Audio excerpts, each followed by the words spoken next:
moi, qu'est-ce que j'ai remarqué beaucoup de choses, qu'est-ce que je disais beaucoup avec à des amis québécois, c'est que, par exemple, au Mexique, on n'a pas besoin de renforcer la culture mexicaine, parce qu'on sait qu'on est des Mexicains. Mais quand il arrive un étranger, on va vouloir partager notre culture, tu vois. On va les amener dans les festivités mexicaines, on va les montrer la bouffe mexicaine, la musique mexicaine. Puis ici, souvent, les Québécois, les premières approches sont fermées, quoi.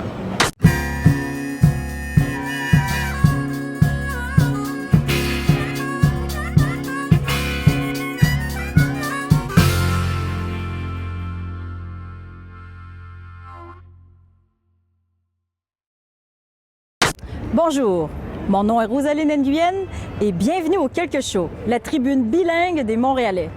Cette semaine, nous discuterons avec les Montréalais des nombreux défis que peuvent avoir nos nouveaux résidents de notre très belle ville de Montréal. Nous avons souvent des attentes très élevées.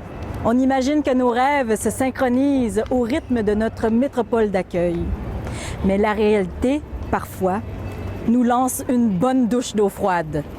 Alors moi, je pense que si les gens ils seraient un peu plus ouverts, puis ils diraient, OK, je vais te montrer ma culture, tu vois, on va parler français, je vais te montrer qu'est-ce qu'on mange ici, je vais te montrer la musique traditionnelle, comme el rigodon, des trucs comme ça. Alors les gens, ils seraient plus intéressés à appartenir à la culture québécoise, peut-être, tu vois.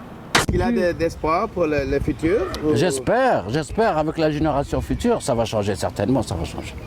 Ben oui, parce que c'était pas comme ça va pas être comme ça tout le temps. Ça va changer, certain. Avec les jeunesses qui montent et avec toutes les communautés ethniques et tout ça. Oui. Sûrement, ça va changer, certain. Accueillir les gens, on va commencer par ça. Ça veut dire être gentil avec eux, être aimable aussi, vouloir les aider. Puis je trouve que ceux qui sont à blâmer le plus pour les problèmes d'intégration, c'est les gouvernements et pas les communautés ni les gens qui vivent ici. Bien, en fait, je suis née en 82 en Chine et j'ai été adoptée. Je suis arrivée en 83 ici. Mes parents sont québécois. Ah, Québécois de souche. Québécois de souche.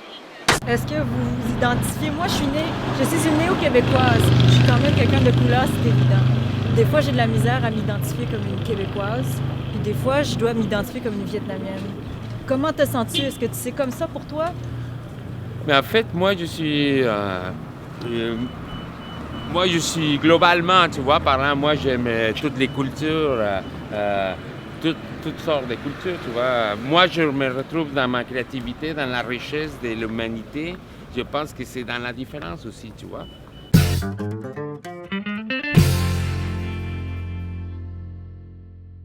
Vos parents, étant donné qu'ils vous ont élevé sous la culture québécoise, comment avez-vous vécu, dans le fond, la différence de couleur? Est-ce qu'ils vous ont expliqué ça très jeune?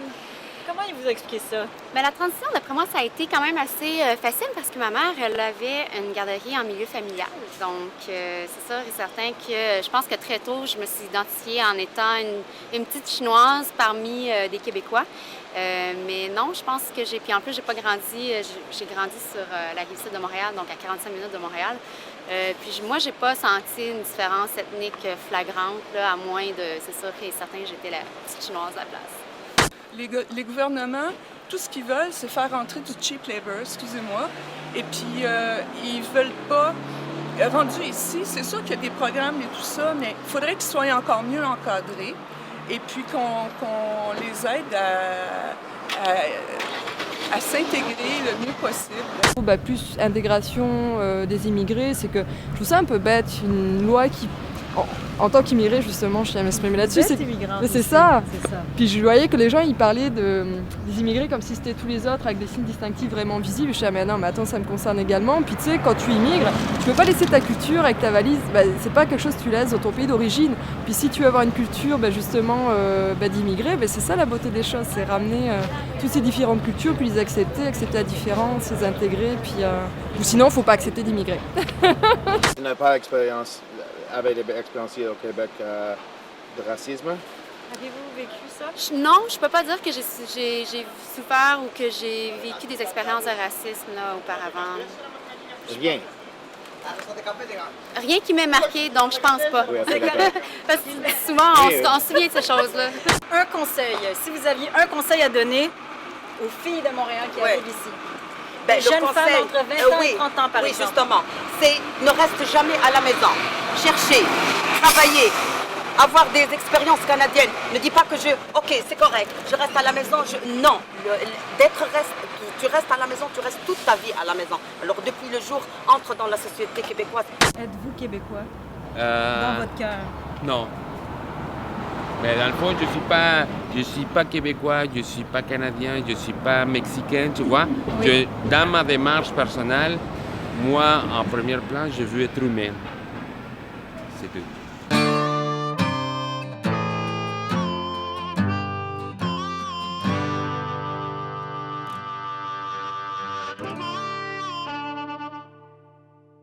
Bonjour, je m'appelle Mariko et vous regardez Le Quelque Show.